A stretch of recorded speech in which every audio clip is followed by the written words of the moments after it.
أعوذ بالله من الشيطان الرجيم. بسم الله الرحمن الرحيم.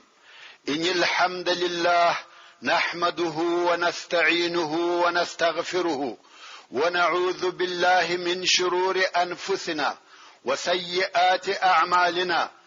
من يهده الله فلا مضل له ومن يضلل فلا هادي له. وأشهد أن لا إله إلا الله وحده لا شريك له وأشهد أن محمدا عبده ورسوله صلى الله عليه وآله وأصحابه وسلم تسليما كثيرا. أما بعد، د سرور کائنات صلى الله عليه وآله وسلم ژوند 9 فتح. السلام عليكم ورحمة الله وبركاته.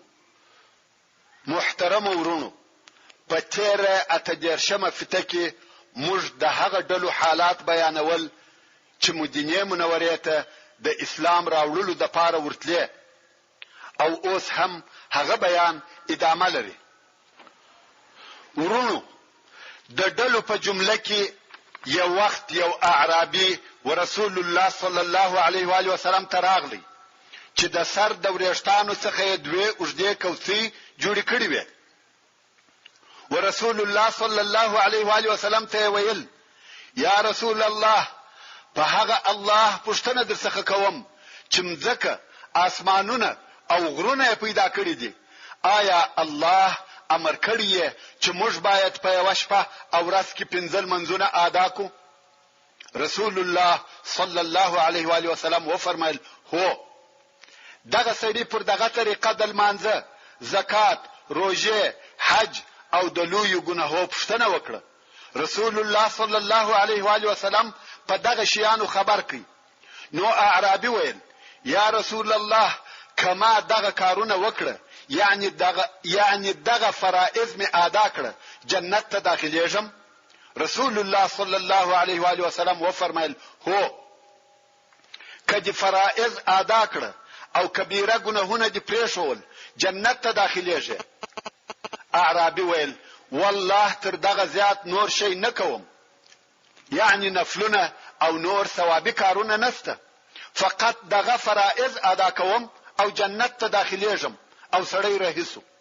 رسول الله صلی الله علیه و آله وسلم وفرمایل: کداغه د کوڅیو خاوند پر خپل قول ودرېدی، جنت ته داخل سو. ورونو، اسلام ډېر اسانه دین دی. ایمان، د فرائض ادا کول او د کبیره ګناهو څخه ځان ساتل، دغه اسلام او د جنت د داخليدو لار ده.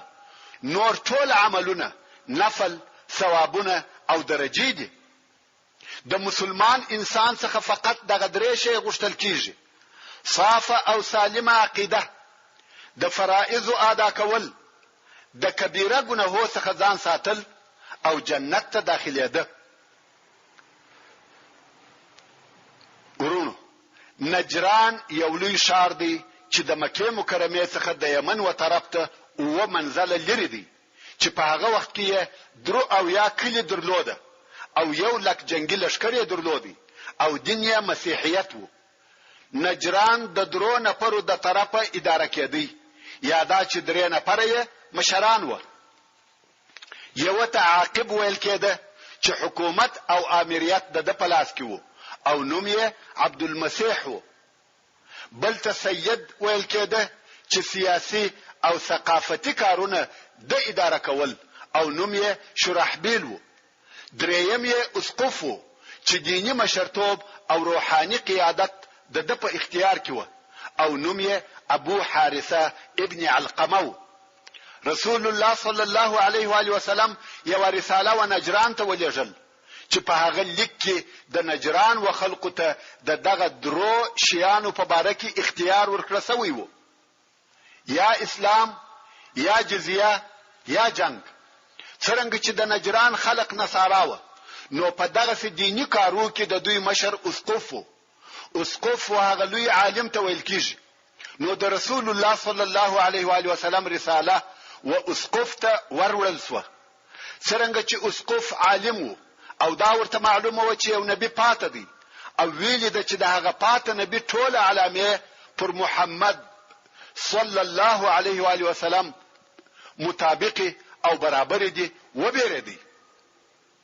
په دې باره کې د نور علماو سره مشوره وکړه، خو بل شي او بل خبره نکړه پیدا بیل دې څخه چې ټول وایي هو محمد صلی الله علیه و آله وسلم نبی دی. اسقف نه پوهیږي چې څه وکړي. نو د نجران و هغه سیاسي او ثقافي مشرته ورغلی چې د پاچا په درجه کې وو او شرحبیل ابن وداع نومې دی. د رسول الله صلی الله علیه و آله وسلم لیک او رساله وشکاره کړه. شرحبیل د عربو د حشاریانو او عاقلانو څخه وو، ډیر ذکی او فهم سړی وو. که په یو مجلس کې د عربو پوهان او عاقلان ذکر کېدلای یا حسابېدلای د شرحبیل نوم خامخا پکښ ذکر کېدی. نو اسقف و شرحبیل پاچا ته ورغلی او ول د محمد صلی الله علیه و آله وسلم د طرفه لیک را تراغلی دی او د محمد صلی الله علیه و آله وسلم اوصاف او اخبار په دې ډول سره دي. هغه هم ورته بیان کړه.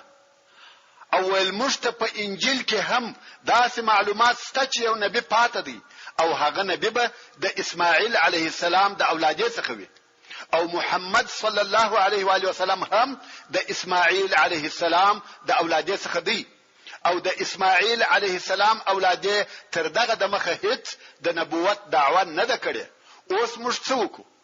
شرحبیل چې ذکی او هوشیار سړی وو ول کده دنیا کار وای ما به در حل کړی وای، مګر دغه خبره د دین د کارو څخه ده.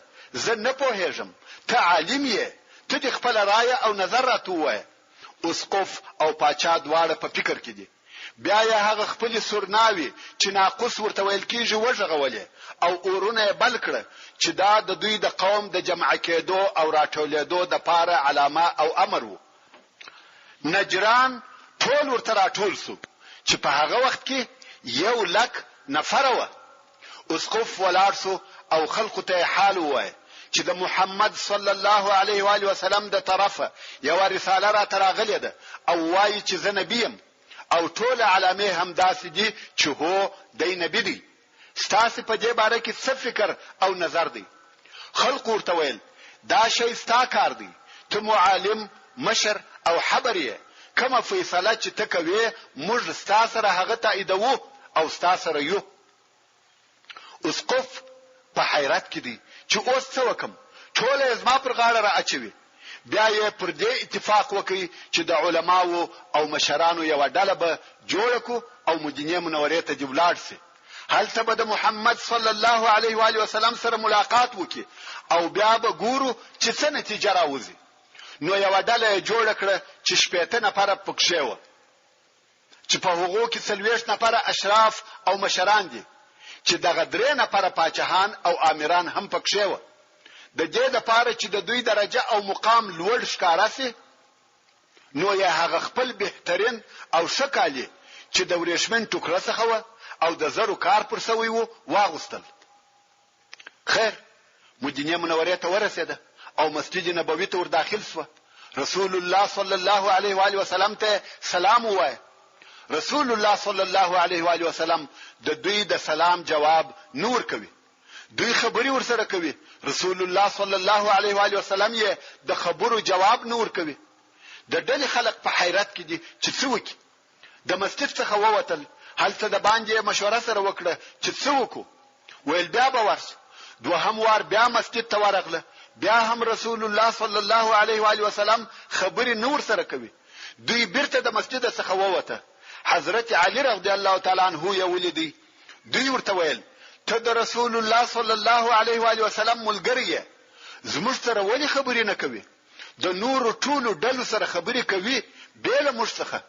حضرت علی رضی الله تعالی عنہ ورته وویل دغه کلمه وکاشي، ورېشمن کالی، سره زر، دغه شیان در څخه استکی او ورسی. رسول الله صلی الله علیه و آله وسلم دغه شیان نه خوښوي. دوی هم دغه کالی بدل کړه، نور ساده او عادي کالی واغسته او مسجد ته ورغله. د رسول الله صلی الله علیه و آله وسلم سره یې خبري وکړه او هغه علیه الصلاۃ والسلام هم خبري ورسره وکړه. او رسول الله صلی الله علیه و آله وسلم و فرمایل کوم وخت چې دوی په هغه ورېښمنو کالو کې راغله ابلیس ورسره ملګری وو په خپل ابلیس علیه اللعنات د دوی په ډله کې موجود وو او ورسره راغلی وو مګر کوم وخت چې دوی کالی بدل کړ هغه نو ورسره راغلی اوس چې مسجد ته راغله او رسول الله صلی الله علیه و آله وسلم خبري ورسره شروع کړې دوی و اسلام ته دعوت کړه د قران کریم آیاتونه ورته تلاوت کړه دوی اسلام نه کوي قبول او بیا دوی د عیسی علیه السلام په باره کې پوښتنه وکړه چې ته د هغه په باره کې څه وایې په دغه وخت کې د دوی د جواب لپاره د سورة آل عمران اولنی آیاتونه نازل شوه د سورة آل عمران اولنی آیاتونه ټول د نجران د ډلې په سبب نازل شوي دي کوم وخت چې دوی د عیسی علیه السلام په باره کې پوښتنه وکړه الله جل جلاله د سورة آل عمران په 50 نمبر آیات کې و فرمایل ان مثل عیسی عند الله كمثل آدم خلقه من تراب ثم قال له كن فيكون یعنی بشک چې د عیسی علیه السلام مثال د الله جل جلاله په نيز د آدم علیه السلام په مثل دی چې الله جل جلاله د خاور څخه جوړ کړي او بیا یې دته وویل چې بشر او انسان سه او هغه هم بشر سه کوم وخت چې نصاراو د رسول الله صلی الله علیه و آله وسلم سره ډیر دلایل وویل چې عیسی علیه السلام بنده نه دی بلکې د الله جل جلاله زوی دی العیاذ بالله او په آخر کې نصاراو وویل شه که عیسی علیه السلام د الله زوی نه دی نو تراته ووایه چې پلار یې څوک دی د دوی دغه سوال په جواب کې دغه آیات شریف نازل سو چې آدم خو نه پلار درلودي نه مور آدم علیه السلام د خلقت او ولادت په اعجاز کې تر عیسی علیه السلام لوړ او معظم دی په دې حساب باید و آدم علیه السلام ته العیاذ بالله د الله زوی وویل سي او حال دا چې هیڅوک داسې نه وایي الحق من ربك فلا تكن من الممترين حق خبره هغه ده چې ستا د رب د طرفه درته راغلی ده نو ته د عیسی علی السلام په باره کې د شک کوونکو څخه مکیږه دغه رنګ نور آیاتونه د بیبي مریم د قصې او آل عمران د قصې په باره کې نازل شوه چې ټول یې دغه نصاراو ته تشریحات ورکول او د دوی ټول جوابونه پکښې و ټول هغه سوالونه چې دغه د نجران ډلې کړي دي جوابونه په سورة آل عمران کې موجود دي ورسته د نجران د ډلې خلق به جواب او په فکر کې سو چې اوس څه وکړو خو بیا هم وایي موږ ستاسو نبوت شاهدین نه ادا کوو رسول الله صلی الله علیه و آله وسلم چې پس له ډیر سوال او جواب دغه د دوی شک او تردد ولیدي نو ویل مباهله در سره کوم مباهله په عربي کې ودې ته وایي چې دواړي هغه ډلې چې په مابین کې اختلاف موجود دی خپل اولاده او کورنۍ راوباسي پر صاحب میدان سره کښینی او لاسونه د دعا پر قسم ډیر لوړ پورته کې او الله جل جلاله ته دعا کوي او وایي هغه څوک چې په دوی کې پر باطل او ناحق دي پر هغه دي د الله جل جلاله لعنت نازل سي نو رسول الله صلی الله علیه و آله وسلم و فرمایل راسي چې مباهله سره وکړو په دغه باره کې د مباهله آیات نازل سو الله جل جلاله د سورة آل عمران په 1 نمبر آیات کې فرمایي فمن حاجك فيه من بعد ما جاءك من العلم یعنی هر هغه څوک چې د عیسی علی السلام په باره کې پس له هغه څخه چې تاسو صحیح علم حاصل سو دلیل در سره وایي فقل تعالوا ندعو ابناءنا وابناءكم ونساءنا ونساءكم وانفسنا وانفسكم ثم نبتهل فنجعل لعنة الله على الكاذبين نو اے محمد صلی الله علیه و آله وسلم دوی ته ووایه راسي چې زموږ ځامن او ستاسو ځامن زموږ شذي او ستاسو شذي زموږ ځانونه او ستاسو ځانونه راوبولو او بیا مباهله سره وکړو او وبوایو چې د الله جل جلاله لعنت دی پر درواغ جنانو وي کوم وخت چې دغه آیات شریف نازل سو رسول الله صلی الله علیه و آله وسلم د حضرت فاطمه رضی الله تعالی عنها وکورته ورغلی. دا حضرت علی او د دوی زامن حضرت حسن او حسین د رسول الله صلی الله علیه و آله وسلم المسان رضی الله تعالی عنهم اجمعین راويستل او نصاراو ته وویل راسي ما خپل کورنۍ راويسته اوس نو مباهله را سره وکي تاسو هم دعا کوي او زه هم دعا کوم چې د الله جل جلاله لعنت دې پر درواغ جنانو نازل سي. د نجران ډلې چې اوس د رښتیا میدان ولیدي نو یې مشوره سره وکړه. هغه عاقب او سید چې د نجران پاچاهان بلل کېده یو د بل سره وویل پام کوه چې دا کار ونه کې که محمد صلی الله علیه و آله وسلم نبی وو او لعنت را باندې وایي په والله نه به مش خلاصو او نه زموږ راتلونکي نسلونه د مځکې پر مخ به زموږ نو رښته پاتې سي نه نوک بلکې ټوله به هلاک سو. پس له مشورې وویل یا مباهله نه در سره کوو. و بیرېده په دوی کې بیره او تردد دواړه موجود و. تر اندازې زیات په چورت او فکر کې دي نه پوهیږي چې څه وکړي. دوی په دغه حیرت او تردد کې دي چې هغه د دوی پاچا شرحبیل ورته وویل زما خبره واوري دغه مشکل حل زما سره دی. قوم ویل څه نظر او فکر دي؟ شرحبیل ویل اسلام نه غواړو، موږ پر هغه خپل دین یو، مګر د محمد صلی الله علیه و آله وسلم کرم، سخا، انصاف، عقل، حلم او عدل مو ټول ولیده د هیڅ طرفه کموالی نه لري. نو زما نظر دادی چې د څخه وغواړو چې زموږ په باره کې دی علیه الصلاة والسلام حکم وکړي. دی علیه الصلاة والسلام دې زموږ د پاره خوش او اختیار کړي چې موږ به له اسلامه باید څوک پر دغه رائے او نظر اتفاق سره وکړي او رسول الله صلی الله علیه و آله وسلم یې په خپل فیصله خبر کړي. رسول الله صلی الله علیه و آله وسلم و فرمایل کزه اوس تاسو د پاره یو شی اختیار کم شاید تاسو قوم هغه شی تاسو سره ونه مني. شرحبیل ویل زه د قوم مشر او رئیس یم، زما خبره څوک نه را ردوي. هغه نور ملګرو هم تصدیق وکي چې هو دغه څه ده د امر چلیږي.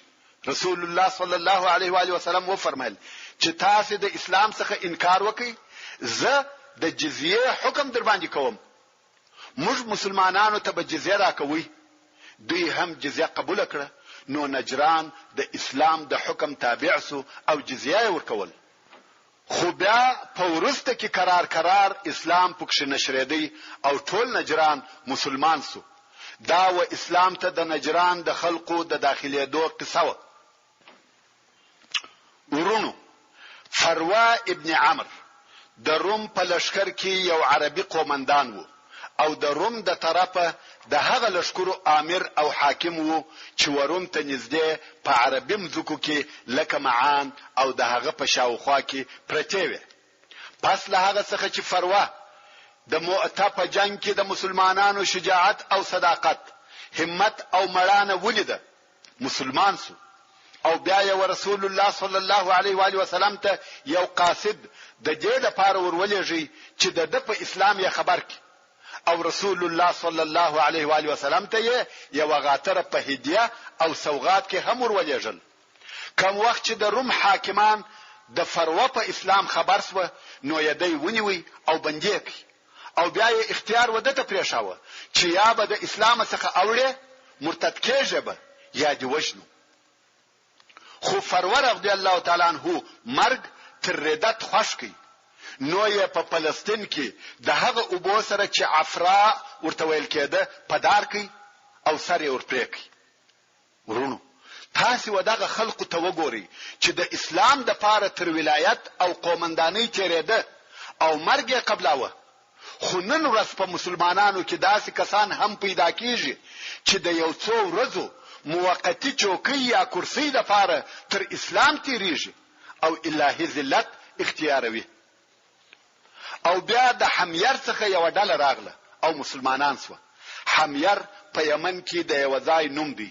رسول الله صلی الله علیه و آله وسلم و دوی ته یو رساله ورولېکل چې په هغه رساله کې و دوی ته د زکات احکام ورښولي او بیان کړي و چې هغه رساله وساتل شو او دغه ساتل شوی رساله چې د رسول الله صلی الله علیه و آله وسلم د طرفه د زکات پر احکام مشتمله ده د علماو د پاره د زکات په باره کې هغه اساسي مرجع او منبع ده. د هجرت د نهم کال په آخره کې د بنو بجیله یو ډله راغله چې مشر عبد الله ابن جرير البجلی رضی الله تعالی عنه. دغه عبد الله د رسول الله صلی الله علیه و آله وسلم د هغه لوړو او نږدې اصحاب کرامو څخه دی. عبد الله ابن جرير رضی الله تعالی عنه په خپل روایت کوي او وايي زموږ ډله د جمعې د لمانځه پر وخت و مدینه منوره ته ورسېده او رسول الله صلی الله علیه و آله وسلم د جمعې د لمانځه خطبه ویل. څنګه چې زموږ نیت د مسلمانېدو اول مو غسل وکي او بیا مسجد ته ور داخل سو. د مخه خطبه ویل کېده خو کوم وخت چې موږ مسجد ته ورننوتو رسول الله صلی الله علیه و آله وسلم ساکت وو او د مسجد ټول حاضر خلق و ما ته ګوري. زه چې د مسجد په دروازه ورننوتم ټول خلق مخان د دروازې و طرف ته را اړولې و او ما ته کتل. د مسجد و هر طرف ته چې تیرېږم بیا هم خلق ما ته ګوري. زه په تعجب کې سوم چې دغه ټول خلق ولی ما ته ګوري. خامخا یو شی سته. زه په مسجد کې ګرځم چې د ناستې د پاره ځای پیدا کم خو بیا هم ټول خلق ما ته ګوري. خیر ما د ناستې د پاره ځای پیدا کړ او کښېنستم خو خلق بیا هم ټول و ما ته ګوري. خطبه بند ده. رسول الله صلی الله علیه و آله وسلم ساکت دی. زه ډېر په تعجب کېم. نو می هغه د څنګ یا بغل د سړي څخه پوښتنه وکړه چې آیا رسول الله صلی الله علیه و آله وسلم زما په باره کې یو څه ویلي دي؟ هغه ویل هو. د مخه تر دې چې ته مسجد ته را داخل سې رسول الله صلی الله علیه و آله وسلم موږ ته وویل اوس دغه دروازې څخه د یمن د خلقو هغه ښه او بهتر سړی و تاسو ته را داخليږي. نو د رسول الله صلی الله علیه و آله وسلم په قول په یمن کې تر ټولو خلقو هغه ښه او بهتر عبد الله ابن جرير البجلی رضی الله تعالی عنه دی. خیر دل راغله او د رسول الله صلی الله علیه و آله وسلم پر لاس ایمان راوړي.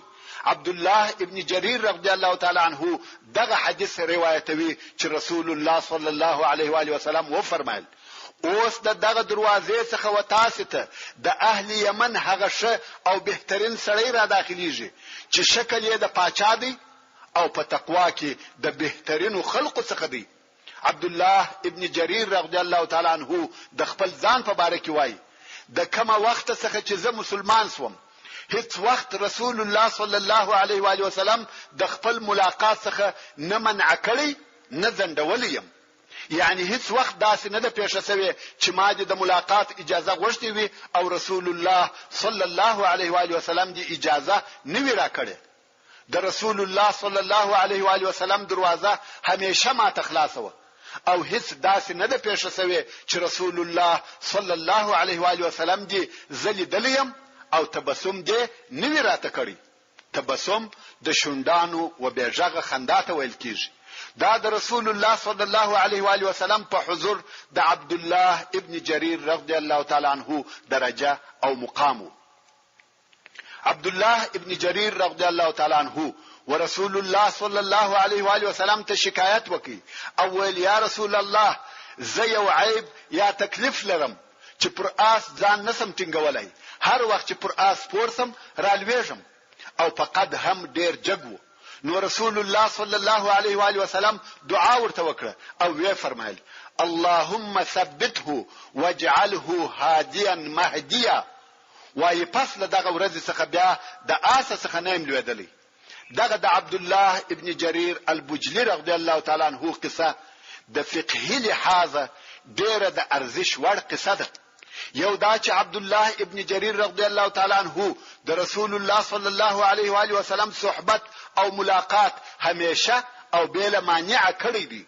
نور اصحاب کرامو کبه د ملاقات اجازه غوښته او رسول الله صلی الله علیه و آله وسلم به په یو کار مشغوله وو ځندول به مگر عبد الله ابن جریر رضی الله تعالی عنه بیل زند او تاخیره د رسول الله صلی الله علیه و آله وسلم په ملاقات مشرفه کېدی. نو دغه عبد الله د رسول الله صلی الله علیه و آله وسلم څخه ډیر احادیث را نقل کړي دي او دغه احادیث ارزش او قیمت په دې کې دي چې دغه احادیث د رسول الله صلی الله علیه و آله وسلم څخه په آخري وختو کې را نقل شوی دي.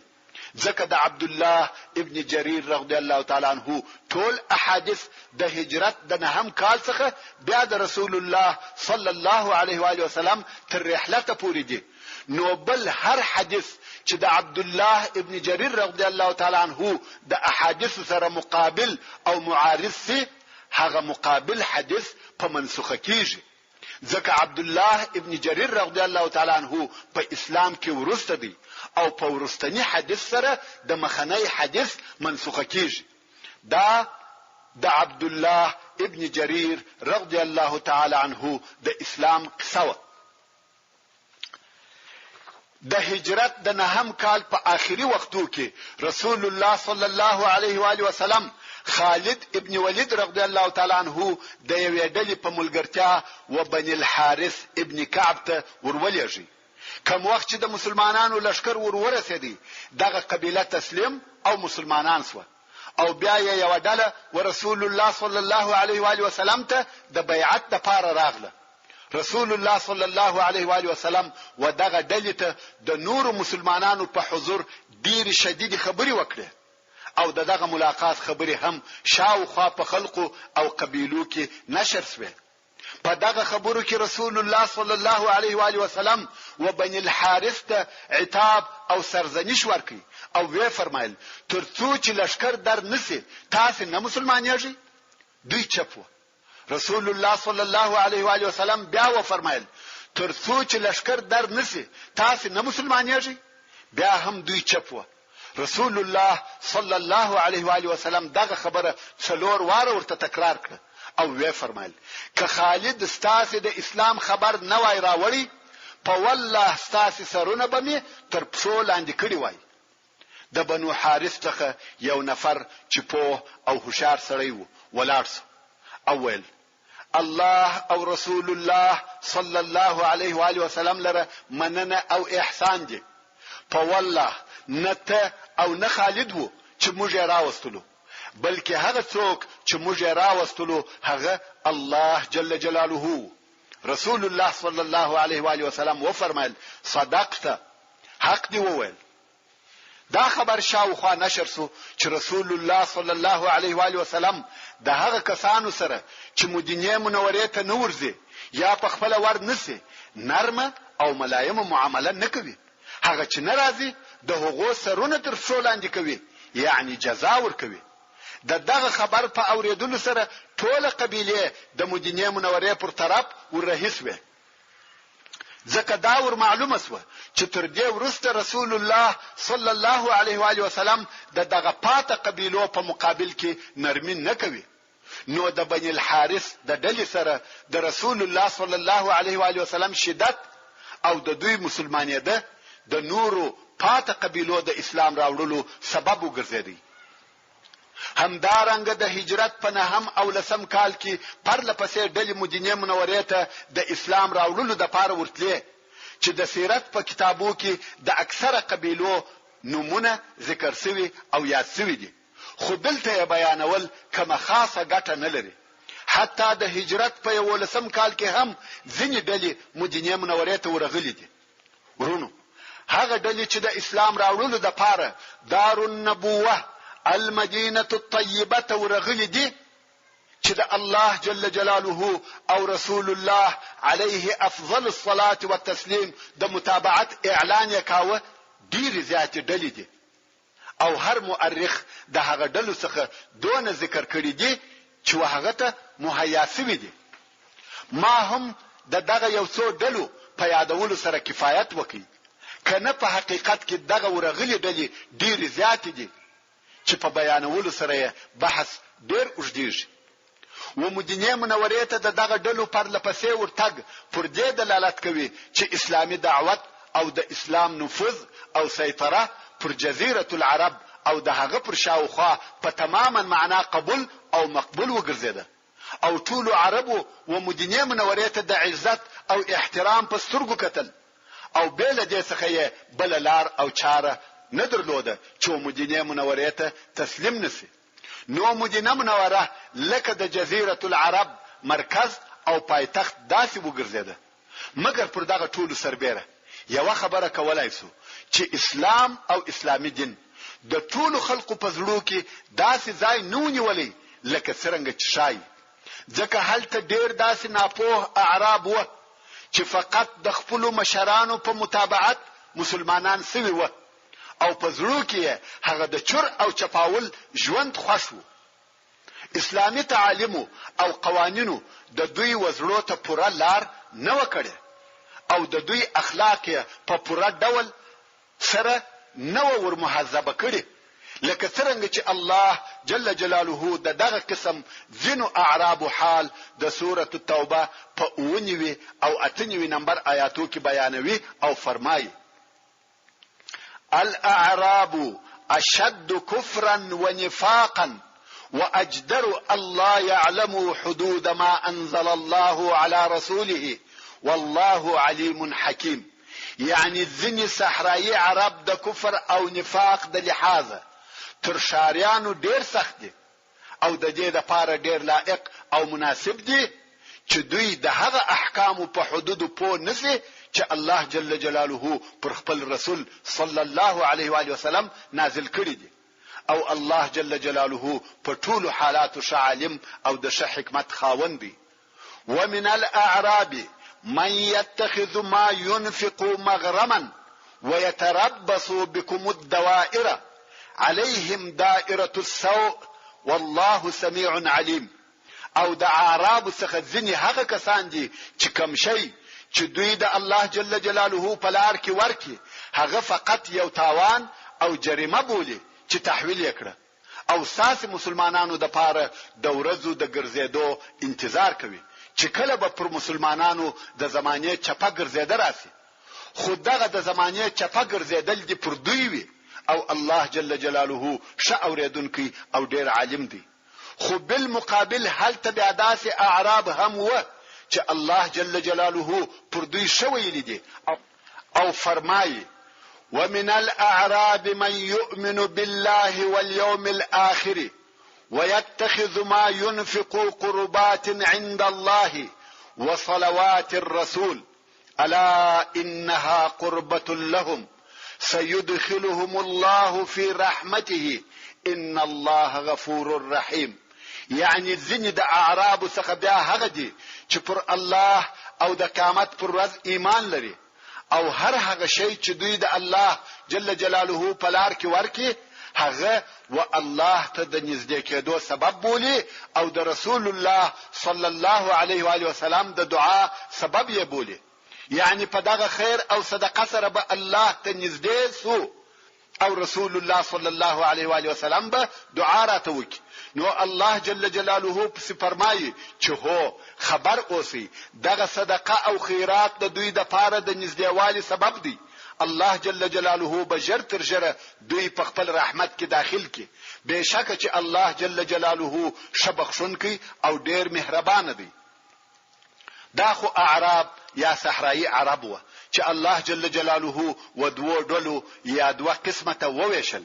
مگر شاری خلق کم چې په مدینه منوره مکه مکرمه ثقف او ډیر خلق چې په یمن او بحرین کې و په حقوق ایمان او اسلام ډیر قوي وو او د رسول الله صلی الله علیه و آله وسلم لوی اصحاب کرام او د مسلمانانو ډیر علما هم د دوی څخه دي. ورونو لکه څنګه چې خلق په ډلو ډلو رسول الله صلی الله علیه و آله وسلم ته د خپل اسلام د اعلانولو د پاره راتله هم دارنګ رسول الله صلی الله علیه و آله وسلم خپل قاصدان او رسولان و مختلفو ځایو ته لېږل چې وخلقو ته اسلام او دغه احکام وروشي. څنګه چې اسلام په ټوله جزیره العرب او دغه په شاوخوا کې نشر سو نو ودې ته ضرورت پیدا سو چې معلمان او مرشدین داعیان او مبلغین وخلقو ته د اسلامي دین حقیقت تشریح کې او وروشي. لکه څنګه چې اسلام د دوی په مځکو او وطن کې نشر سو، همدارنګه د دوی په زړه کې باید قرار او ثبات پیدا کړي. نو د همدغه مقصد د پاره رسول الله صلی الله علیه و آله وسلم و هر ځای او هر طرف ته معلمان او مبلغین لېږل، چې په هغه جمله کې خالد ابن ولید رضی الله تعالی عنه د نجران و خلق ته ولېږي چې هلته خلق و اسلام ته دعوت کړي، د اسلام عقیده او احکام وروشي. حضرت علی رضی الله تعالی عنه د یمن و یوه منطقه ته ولېږي. ابو موسی الاشعری رضی الله تعالی عنه او معاذ ابن جبل رضی الله تعالی عنه د یمن و نور منطقو ته ولېږل، او دوی ته دا وسط او لارښوونه وکړه چې آسانی کوي او سختی مکوي، خلق ته زیری ورکوي او مې متنفره کوي، تاسو په خپل مابین کې اختلاف مسره کوي.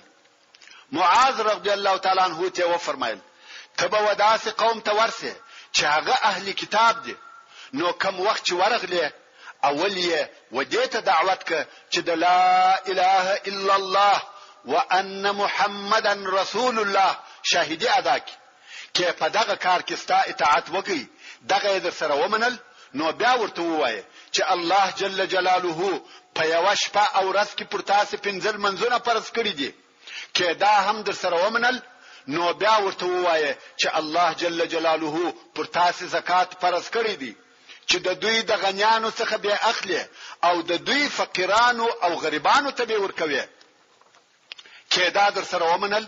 پام کوه چې هغه شمالونه په زکات کې ځنیوان نخلي، د مالو څخه مقصد حیوانات دي، یعنی داسې مکوه چې هغه چاغ او شمالونه په زکات کې ځنی واخلي، بلکې میانه او متوسط حیوانات اخله. او وی فرمایل د مظلوم د شرع څخه ډیر ځان ساته، ځکه د مظلوم د شرع او د الله جل جلاله په مابین کې حجاب نسته.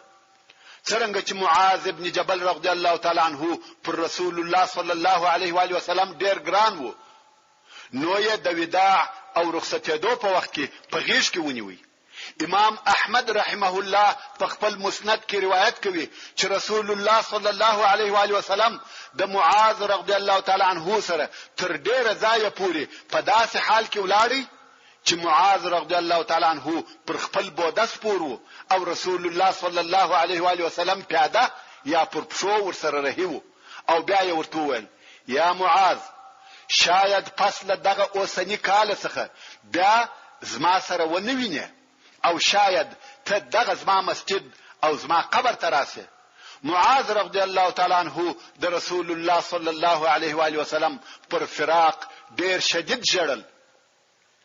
محترم ورونو، د دغه لېږل سوو کسانو یا د دوی د نورو امثالو څخه چې په پخوا کې لېږل سوي و یا تر دغه وروسته لېږل سوي دي، موږ ته دا را معلومیږي چې په هر وخت او هر زمانه کې د مسلمانانو په غاړه کې دا یو مسؤلیت دی چې د اسلام د تبلیغ او دعوت د پاره بازار او زحمت باسي. د مسلمانانو د پاره دا بس او کافی نه ده چې فقط په ژبه سره ووایي زه مسلمان یم. کته مسلمان یې نو تا د اسلام د پاره څه شي کړی دي؟ او د یو مسلمان د پاره دا هم کفایت نه کوي چې په خپل ژوند کې فقط یو څو اسلامي اسانه کارونه عملي کوي او نور نو آرام کښینی. د یو مسلمان د پاره دا هم بس او کافی نه دي چې وایي زه په خپل پر خپل ځان د اسلام ټول احکام په پوره ډول سره عملي کوم، نور منو دروازه په ځان پسې تړلې ده، د خلقو په حالاتو هیڅ سر نه ګرځوم او نه څه ورته وایم.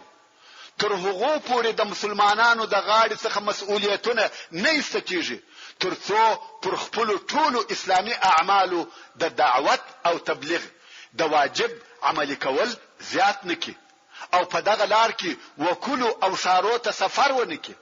دا هغه امانت دی چې رسول الله صلی الله علیه و آله وسلم زموږ پر غاړه ایښی دی. دا هغه ضروري او لازمي وظیفه ده چې په هیڅ عصر او زمانه کې د هغه څخه خلاصېدل نشته. د څلورو مذهبو امامانو او نورو علماو پر دې اتفاق کړی دی چې په کوم شار کې چې ته اوسېږې هلته او تر هغه شار د باندې د دعوت د حق ادا کول پر ټولو مسلمانانو فرض کفایي دي. هر هغه شار چې د تبلیغ او دعوت لپاره دغه یو ډله ونه لري چې د اسلام احکام بیان کړي او هغه وسوسه او شبهه چې د خلقو په فکرو کې ورګرځي په اسلامي او ایمانی دلایل ورپاک نه کې د هغه شار ټول خلق ګناهکار دي. حتی د عام علماو او فقهاو صحیح قول هم دادي چې دغه د تبلیغ او دعوت وظیفه یوازې د نورو پر غاړه نه ده، بلکې په دغه کار کې د نر او ښځې د حر او مرئی مسؤلیت یو شی او برابر دی. هر یو به د خپل طاقت او امکاناتو سره برابر د اسلام په نشرولو کې حصہ اخلي، او بل د رسول الله صلی الله علیه و آله وسلم هغه وصیت او نصیحت چې معاذ ابن جبل رضی الله تعالی عنه او ابو موسی الاشعری رضی الله تعالی عنه ته وکي، موږ ته هغه آداب راشي چې یو مبلغ او دعوت کوونکی باید د تبلیغ او تعلیم په وخت کې په هغه آداب سره شایسته وي. یو دا چې د آسانتیا طرف یې د شدت او سختی تر طرف زیات او ډیر وي، او بل یې ډیر اعتماد پر تبشیر وي نه پر تنفر، یعنی وخلق ته د امید طرف ډیر بیانوي نه د نا امیدي، چې د هغه د پاره رسول الله صلی الله علیه و آله وسلم ژوندۍ تطبیقی مثال ورته بیان کړي او وی فرمایل چې اول خلق و شهادتین تراو بوله چې هغه قبول کړه، بیا یې د لمانځه و ادا کولو تراو بوله، چې هغه قبول کړه، بیا یې د زکات و ورکولو تراو بوله. دغه په قراره او تدریج سره، مګر هو د تیسیر او آسانی معنا دا نه ده چې تر شرعي حدودو تیری او تجاوز وسی، و شرعي احکام ته د آسانی په نامه سره تغییر ورکول سي، او یا یو ګناه که څه هم کوچنی وي قبول سي. دا تیسیر نه بلکې تغییر دی. محترم ورونو، د خیر البشر سرور کائنات محمد مصطفی صلی الله علیه و آله وسلم د ژوندانه په ترسوي بیان کې موږ ولیده چې اسلام څنګه نشر او پر جزیره العرب څنګه ظاهره او غالبه سو، او ټول خلق په اسلام کې داخل سو. هر هغه څوک چې اسلام ته نه دی داخل سوی هغه مسلمانانو ته جزیه ورکوي، لکه د نجران نصارا، د تیما او وادي القرا يهود او ځینې داسې نور. مګر نور عرب یا اسلام ته داخل سو یا په بیره کې و، ځکه اوس هغه په داسې حال کې و چې نه قدرت درلودي نه طاقت. مګر بالمقابل اسلام په ټوله جزیره العرب کې نشر او مسلط سو، د اسلام مرکز قوي او طاقتور سو. موږ ته د هغه رسالو او خطو په واسطه دا هم را معلومه سو او ومولیده چې رسول الله صلی الله علیه و آله وسلم یو بل لوی هدف او مقصد هم ښکارا کړ، چې دغه دین یوازې د عربو د پاره نه دی، بلکې رسول الله صلی الله علیه و آله وسلم د ټول عالم د پاره بشیر او نذیر او رحمت للعالمین را لېږل شوی دی، چې دغه مقصد د ښکارا کولو د پاره تر روم او فارس، مصر او حبشه پورې لیکونه او رساله ولېږل. حتی د تبوک په غزا کې هم رسول الله صلی الله علیه و آله وسلم و ټول عالم ته دا وښکارا کړ چې زما رسالت او دغه دین د ټول بشر د پاره دی. او موږ ولیده چې هرقل د روم پاچا هم د بیر په سبب د رسول الله صلی الله علیه و آله وسلم د مقابله او جنگ څخه ځان وساتي، ځکه هرقل پوسو چې محمد صلی الله علیه و آله وسلم هغه راتلونکی نبی دی، او په تیر بیان کې مو په مختلفو حالاتو او جنگو کې د رسول الله صلی الله علیه و آله وسلم خوونه او اخلاق ولیده. د رسول الله صلی الله علیه و آله وسلم صبر او جهاد، ایمان او توکل، ثبات او شجاعت مولیده. کم وخت چې بلشکر ماته وخوړه او خلق به پټېشت سو، خو د رسول الله صلی الله علیه و آله وسلم پټنګ او ثابت درېدلو سره به هغه شکست په نصر او کامیابی بدل سو. د رسول الله صلی الله علیه و آله وسلم عزم او ثبات، شجاعت او دلاوري، حکمت او پوهي په هغه اندازه کې و چې مثل یې وجود نه درلودي. دا مهم ولیده چې د هجرت په 9 کال کې رسول الله صلی الله علیه و آله وسلم ابو بکر صدیق رضی الله تعالی عنه د حج امیر ولېږي او خلق ته د الله جل جلاله هغه احکام ورسول چې په سوره التوبه کې نازل شوی و چې د هغو په جمله کې د مشرکانو څخه براءت او جلا کېده او دا امر وو چې پس له دغه 9 کال څخه د هجرت په بیا مشرکان د بیت الله الحرام حج نه کوي او بیت الله الحرام ته د کافرانو ورتګ منع او حرام دی او په جزیره العرب کې به داسې مشرک نه پاتې کیږي چې عقد او عهد نه لري کنه هغه کسان پس له 4 میاشتو وجل کیږي بیا نو هغه لره امان نشته اسلام په داسې اندازه سره نشر او قوي سو چې په ټوله جزیره العرب کې یوازنی او منل سوی قدرت او طاقت اسلام دا ټول کارونه د الله جل جلاله په نصرت او اراده او بیا د رسول الله صلی الله علیه و آله وسلم په عزم او ثبات سره وسو رسول الله صلی الله علیه و آله وسلم خپل رسالت تبلیغ کړي امانت یې ورساوه خپل امت ته نصيحت وکړي د الله جل جلاله په لار کې حق جهاد وکړي پس له هغه څخه چې په جزیره العرب کې اسلام ثابت او قائم سو نور نو د الهي دین غالب کول او فتوحات د رسول الله صلی الله علیه و آله وسلم د اتباع وظیفه وګرځیده هغه چې پر د علیه الصلاۃ والسلام و هغه په شډه ول سره ادا کړ په دغه وختو کې سوره النصر نازل سو سوره النصر د سوره التوبه ورسته لطفا فتا واړه